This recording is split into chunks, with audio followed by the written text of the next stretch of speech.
The Falmer, a study by Ursa Urfrax. A study on Falmer, recounting their war with the Dwemer. I have studied and travelled and explored and observed, and my hypothesis has finally been confirmed. That the twisted Falmer that inhabit the darkest depths of Skyrim are indeed the Snow Elves of legend.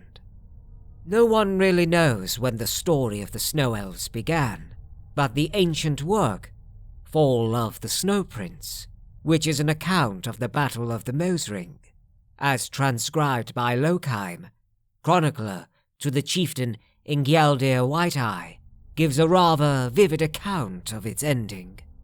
According to this eyewitness account, the great Falmer leader known only as the Snow Prince died in glorious battle, and was buried with honor by his Nord slayers. The remaining Snow Elves were scattered or slain, and were never heard from again, or so many thought. But where the story of the ancient Snow Elves ends, that of the current-day Falmer begins. For when the Snow Elf host was shattered on that fateful day, it did not simply disperse, it descended into the earth, deep underground.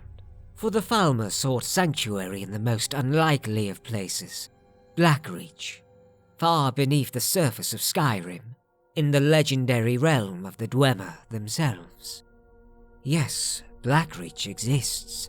I have been there, and unlike most of those who have witnessed its terrible glories, I have returned, and I now know the truth about the Falmer. After their defeat by the Nords, the dwarves of old agreed to protect the Falmer, but at a terrible price, for these Dwemer did not trust their Snow Elf guests and forced them to consume the toxic fungi that once grew deep underground.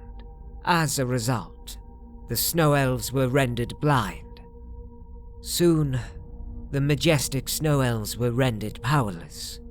They became the dwarves' servants, and then their slaves. But the Dwemer's treachery was so deep, so complete, that they made the fungi an essential part of the Falmer's diet. This guaranteed the weakness of not only their current Falmer thralls, but their offspring as well. The Snow Elves, for time eternal, would be blind. But as is always the story with slaves and their masters, the Falmer eventually rebelled.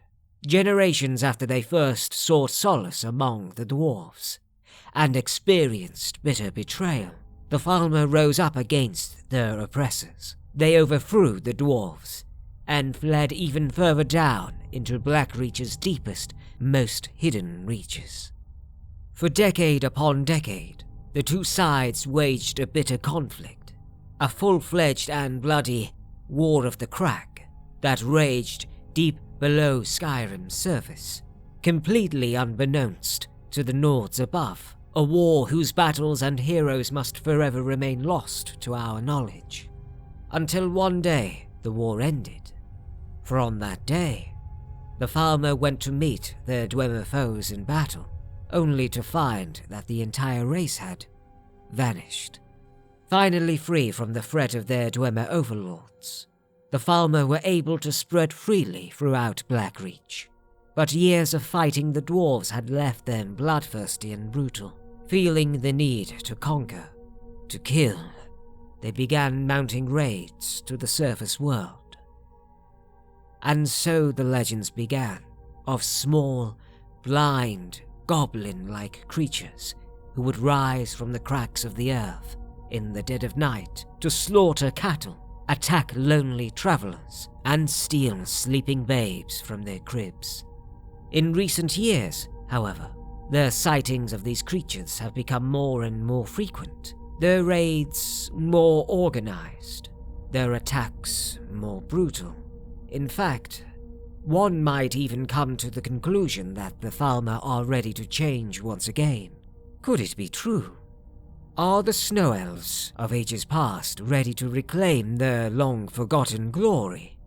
Are they ready to surge to the surface and make war upon the Light Dwellers?